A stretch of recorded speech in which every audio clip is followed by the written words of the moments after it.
کون ہے مائی کا لال جو ہمیں کعبہ میں نماز پڑھنے سے روکے گا؟ کون ہے جو اپنی بیٹیوں کو یتیم کروانا چاہے گا؟ آج سب کے سامنے عمر کھڑا ہے، وہ عمر جس کو دیکھ کر شیطان بھی رستہ چھوڑ دیتا تھا۔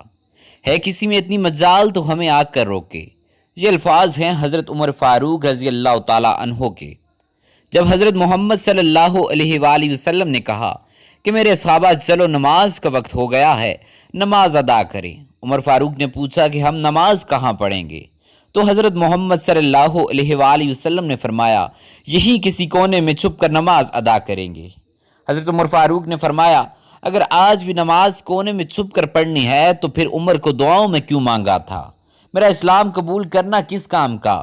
یہ بول کر آپ اپنے گھوڑے پر بیٹھتے ہیں اور مکہ کی گلیوں میں بلند آواز میں یہ ارشاد فرمانے لگتے ہیں آج ہم کعبہ کے صحن میں نماز پڑھیں گے، آج کے بعد ہم کعبہ کی چھت پر نماز پڑھیں گے۔ ہے کسی میں اتنا دم تو سامنے آئے۔ اہل مکہ کی جبر و ستم بہت بڑھ چکے تھے۔ صحابہ اکرام رضی اللہ تعالیٰ عنہم کی تعداد اس وقت 39 تھی۔ صحابہ اکرام سر عام تبلیغ تو درکنار عبادت بھی نہیں کر سکتے تھے، چھپ کر دین کی عبادت کرتے تھے اور چھپ کر تبلیغ کرتے تھے۔ صحابہ اکرام کی تعداد اس وقت 39 تھی۔ ایک رات بیت اللہ کے سامنے عبادت کرتے ہوئے پیغمبر اسلام حضرت محمد صلی اللہ علیہ وآلہ وسلم نے اپنے پروردگار سے عجیب دعا کی۔ دعا بھی تو عجیب شے مانگی، کسی کے وہم و گمان میں بھی نہ تھا کہ دعا میں یہ بھی مانگا جاتا ہے۔ اسلام کی برتری کی دعا کی جاتی ہے، اہل مکہ کے لیے ایمان لانے کی دعا کی جاتی ہے، دنیا عالم میں اسلام کی اشاعت کی دعا کی جاتی ہے، یا اہل مکہ کے ظلم و ستم کی بندش کے لیے ہاتھ اٹھائے جاتے ہیں۔ لیکن میرے عظیم پیغمبر حضرت محمد صلی اللہ علیہ وآلہ وسلم نے یہ دعا کی، اے اللہ عمر بن الشام اور عمر بن خطاب میں سے کسی ایک کو اسلام کی عزت کا ذریعہ بنا دے۔ نبی کریم صلی اللہ علیہ وآلہ وسلم نے مکہ مکرمہ میں 2 لوگوں کو نامزد کیا، فیصلہ خدائے عام پر چھوڑ دیا۔ اے اللہ ان دونوں میں سے جو تجھے زیادہ پسند ہو اسے اسلام کی دولت دے دے۔ اللہ تبارک و تعالیٰ نے پیغمبر اسلام حضرت محمد صلی اللہ علیہ وآلہ وسلم کی دعا کو شرف مقبولیت سے نوازا اور اسباب کی دنیا میں سیدنا عمر فاروق رضی اللہ تعالیٰ عنہ کے اسلام لانے کا سب سے بڑا ذریعہ یہ بنا۔ ایک روز تیغ برہنہ لیے جا رہے تھے، راستے میں بنو زہرہ سے تعلق رکھنے والا ایک شخص ملا جس نے پوچھا کہ عمر خیریت آج کہاں کا ارادہ ہے؟ کہنے لگے محمد صلی اللہ علیہ وآلہ وسلم کو قتل کرنے جا رہا ہوں، نعوذ باللہ۔ اس نے نئے دین کا اعلان کر کے مکہ والوں میں تفریق کر دی ہے، کیوں نہ اس قصے کو ہی ختم کر دوں؟ بنو زہرہ سے تعلق رکھنے والے شخص نے کہا عمر اگر تم نے ایسا کیا تو کیا بنو ہاشم و بنو زہرہ تم سے انتقام نہیں لیں گے؟ کہنے لگے لگتا ہے کہ تم بھی اس نئے دین میں شامل ہو چکے ہو۔ انہوں نے کہا پھر پہلے اپنے گھر کی خبر تو لو، تمہارے بہن اور بنوئی مسلمان ہو چکے ہیں۔ جلال میں نکلنے والا عمر سیدھا بہن کے گھر پہنچتا ہے۔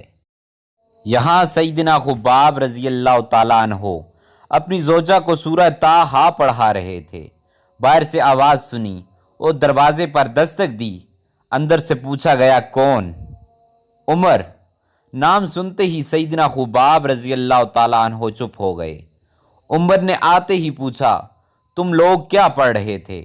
انہوں نے بات ٹالتے ہوئے کہا ہم آپس میں باتیں کر رہے تھے۔ کہنے لگے میں نے سنا ہے تم نئے دین میں شامل ہو گئے ہو۔ بینوئی نے کہا عمر وہ دین تیرے دین سے بہتر ہے، تو جس دین پر ہے وہ گمراہ رستہ ہے۔ بس اتنا سننا تھا کہ بینوئی کو زمین پر دے مارا۔ بہن چھڑانے آئی تو اتنی زور سے بہن کے چہرے پر تماچا رسید کیا کہ ان کے چہرے سے خون نکلنے لگا۔ بہن کے چہرے کو دیکھ کر حضرت عمر کا غصہ ٹھنڈا ہو گیا اور بینوئی کو چھوڑ کر الگ ہو کر بیٹھ گئے اور کہنے لگے کہ اچھا لاؤ دکھاؤ تم لوگ کیا پڑھ رہے تھے۔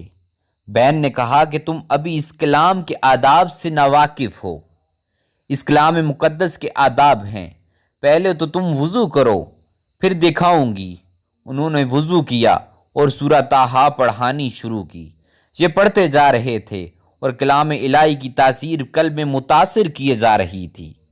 حباب بن ارت رضی اللہ تعالیٰ عنہ یہ منظر دیکھ کر باہر نکل آئے اور کہنے لگے عمر رضی اللہ تعالیٰ عنہ کل رات نبی کریم صلی اللہ علیہ وآلہ وسلم نے بارگاہ خداوندی میں دعا کی تھی، اے اللہ، عمر بن ہشام یا عمر بن خطاب میں سے کسی ایک کو اسلام کی عزت کا ذریعہ بنا، یا ان میں سے کسی ایک کے ذریعے اسلام کی تائید فرما۔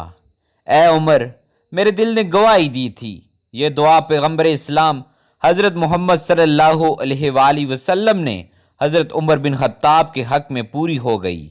اس طرح ایک روایت سیدنا سعید بن مسیب رضی اللہ تعالی عنہ سے مروی ہے، وہ فرماتے ہیں یعنی کبھی رسول اللہ صلی اللہ علیہ وآلہ وسلم عمر بن خطاب یا ابو جہل کو دیکھتے تو رب العزت کے حضور دستے دعا زار کرتے ہوئے فرماتے، اے اللہ، ان دونوں میں سے جو تیرے نزدیک زیادہ پسندیدہ ہے اس سے اپنے دین کو قوت عطا فرما۔ سیدنا حباب بن ارت رضی اللہ تعالیٰ عنہ حضرت عمر فاروق سے کہنے لگے، اچھا تو مجھے بتاؤ محمد صلی اللہ علیہ وآلہ وسلم کہاں ہیں؟ میں ان سے ملنا چاہتا ہوں۔ انہوں نے بتایا کہ صفا پہاڑی پر واقع ارکم رضی اللہ تعالیٰ عنہ کے مکان میں قیام پذیر ہیں۔ سیدنا عمر رضی اللہ تعالیٰ عنہ چل پڑے۔ درے پر مقیم صحابہ اکرام رضی اللہ تعالیٰ عنہم نے جب دیکھا کہ عمر آ رہا ہے اور ہاتھ میں ننگی تلوار ہے تو گھبرائے ہوئے حضرت محمد صلی اللہ علیہ وآلہ وسلم کو بتایا۔ وہیں اسد اللہ رسول اللہ صلی اللہ علیہ وآلہ وسلم کے ساتھ حضرت حمزہ بن عبد المطلب رضی اللہ تعالیٰ عنہ بھی تھے اور فرمانے لگے، آنے دو، اگر ارادہ نیک ہے تو خیر ہے، اور اگر ارادہ صحیح نہیں تو میں اس کی تلوار سے اس کا کام تمام کر دوں گا۔ جب سیدنا عمر رضی اللہ تعالیٰ عنہ وہاں پہنچے تو پیغمبر اسلام حضرت محمد صلی اللہ علیہ وآلہ وسلم پر نزول وحی جاری تھا۔ چند لمحوں بعد آپ صلی اللہ علیہ وآلہ وسلم نے عمر سے فرمایا، اے عمر، تم کس چیز کا انتظار کر رہے ہو؟ کیا ابھی وقت نہیں آیا کہ تم اسلام قبول کرو؟ بس یہ سننا تھا کہ فوراً کلمہ شہادت پڑھتے ہوئے دائرہ اسلام میں داخل ہو گئے۔